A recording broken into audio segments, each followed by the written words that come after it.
لیکن اس کے علاوہ معین شخص ہوگا دجال.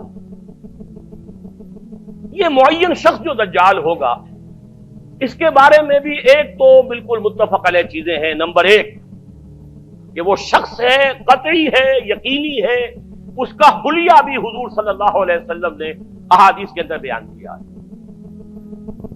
دوسری بات یہ کہ اس کے ہاتھ میں قوانین قدرت، گویا کہ تسخیر کائنات گویا کہ نقطۂ عروج کو پہنچ چکی ہے.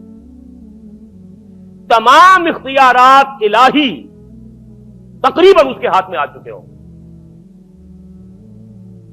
جو بڑے سے بڑے معجزے اللہ تعالیٰ نے نبیوں کو دیے ہیں وہ معجزے کر کے دکھائے گا. وہ مردہ کو زندہ کرے گا،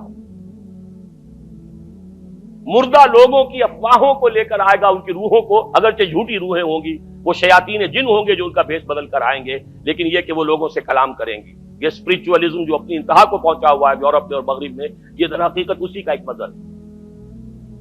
وہ کھلے بیابان کو کہے گا جہاں بالکل ٹکیل جو ہے وہ صحرا تھا، گل و گلزار کر دے گا جب چاہے گا، جب چاہے گا، جہاں چاہے گا بارش برسائے گا. فاصلہ اس کے لیے بے معنی ہوگا. اس کی سواری وہ ہوگی کہ جس کے دونوں کانوں کے درمیان فاصلہ 80 ہاتھ کا ہوگا.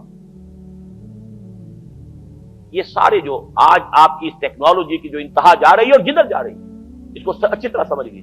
آج سے 100 سال پہلے شاید انسان ان چیزوں کا تصور نہ کر سکتا. وہ کوئی سواری ایسی بھی ہو سکتی ہے جس کے دو کانوں کے درمیان کا فاصلہ جو ہے وہ 80 ہاتھ کا ہو.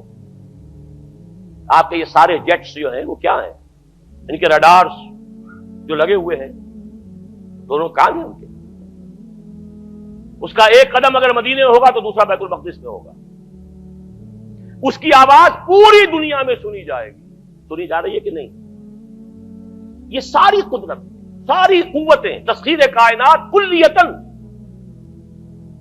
ایک آدمی کو چیر کر دو ٹکڑے کرے گا، دونوں ٹکڑوں کو علیحدہ کرے گا، ان کے درمیان چلے گا اور پھر ان دونوں کو جوڑے گا اور کھڑا کر دے گا. احادیث میں ساری موجود ہے. سرجری جدھر جا رہی ہے کوئی عجب نہیں کہ وہاں تک آدمی پہنچ جائے. فریز کر کے تو یہ معاملہ اب ہو ہی سکتا ہے، لیکن یہ کہ ابھی اگلا اور قدم کیا ہوگا کچھ نہیں کہہ سکتے. یہ چیزیں تو ہے متفق علیہ. البتہ کچھ معاملات کے اندر احادیث میں کچھ اختلاف پایا جاتا ہے اور یہ مشکلات الحدیث میں سے.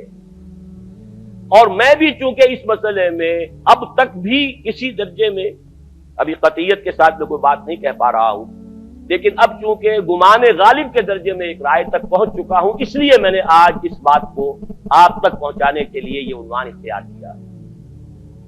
اس لیے کہ حدیث میں جو آتی ہے تفاصیل اس سے معلوم ہوتا ہے کہ یہ دجال دو دجل کرے گا. یا تو وہ دو دجل کرنے والے دو دجال علیحدہ ہیں، یا یہ دونوں دجل کرنے والا شخص ایک ہی ہے. بس یہ مسئلہ ہے کہ جو آج تک مجھ سے حل نہیں ہوا تھا، اب تک کہنا چاہیے آج تک نہیں.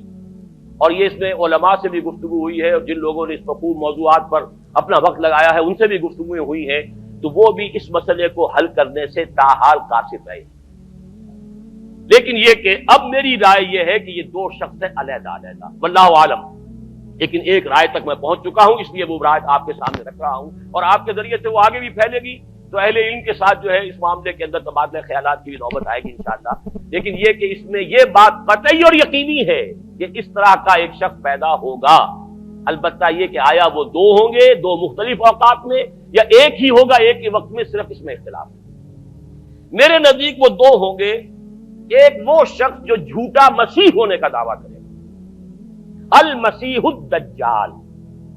جیسے حضور نے فرمایا میری امت میں 30 دجال اٹھیں گے جو نبی کا دعویٰ کریں گے، جن میں سے 5-6 تو حضور کے اپنے زمانے میں اور آپ سے متصل اٹھ کھڑے ہوئے تھے. بعد میں محمد علی باب ہو، بہاء اللہ ہو، قادیانی، اور نہ معلوم کہاں کہاں کون کون اٹھے ہوں گے، واللہ عالم. اسی طریقے سے ایک شخص مسیح ہونے کا دعویٰ کر کے کھڑا ہوگا، یہودی ہوگا.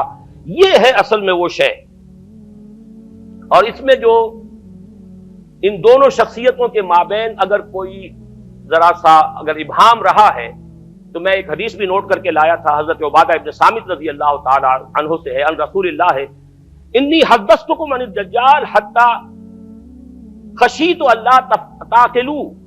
میں نے تمہیں دجال کے بارے میں بہت سی باتیں بتائی ہیں تو مجھے یہ گمان ہوا کہ شاید تم اسے سمجھ نہ پاؤ. یہ اندیشہ خود حضور صلی اللہ علیہ وسلم کو ہوا ہے، اور یہ سنن ابی داؤد کی روایت ہے۔ بہرحال میں جو کچھ عرض کر رہا ہوں کہ میں اس رائے تک پہنچا ہوں کہ یہ دو علیحدہ شخصیتیں ہیں۔ ایک تو یہ ہے کہ ایک مسیح الدجال کھڑا ہوگا یہ ایک دعویٰ کر کے کہ میں مسیح ہوں، چونکہ اس کا زمانہ بالکل قریب آ چکا، اس لیے میں آپ کو اس کے بارے میں خبردار کر رہا ہوں۔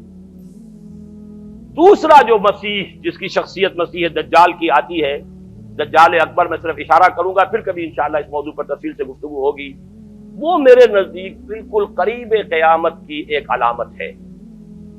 جو خدائی کا دعویٰ کرے گا وہ جھوٹا خدا ہوگا، یہ جھوٹا مسیح ہوگا، المسیح الدجال۔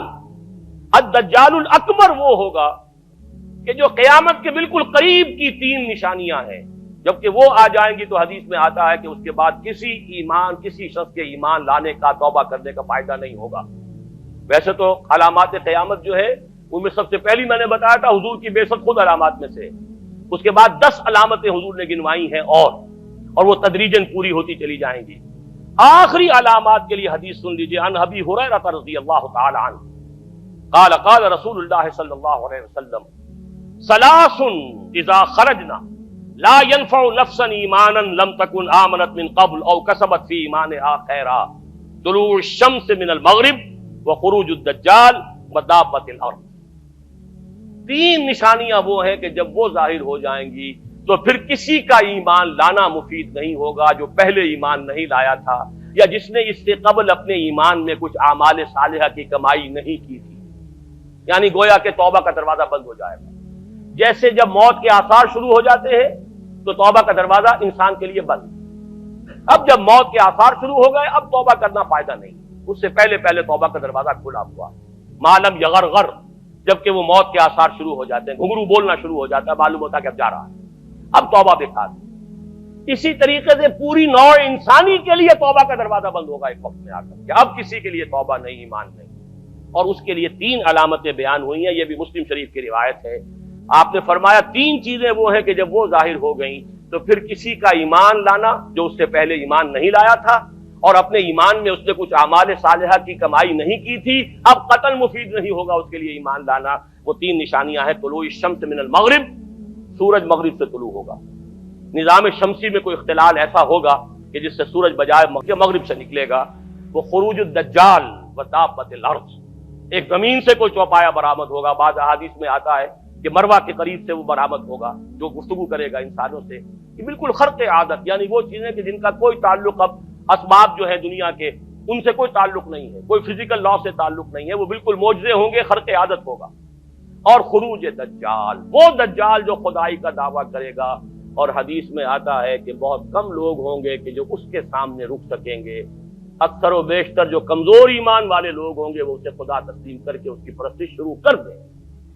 میرے نزدیک یہ آخری چھلنی ہوگی جو لگائی جائے گی اہل ایمان کو ایک طرف کرنے کی، اور یہ قیامت کی نشانیوں میں سے آخری نشانیوں میں سے ہے۔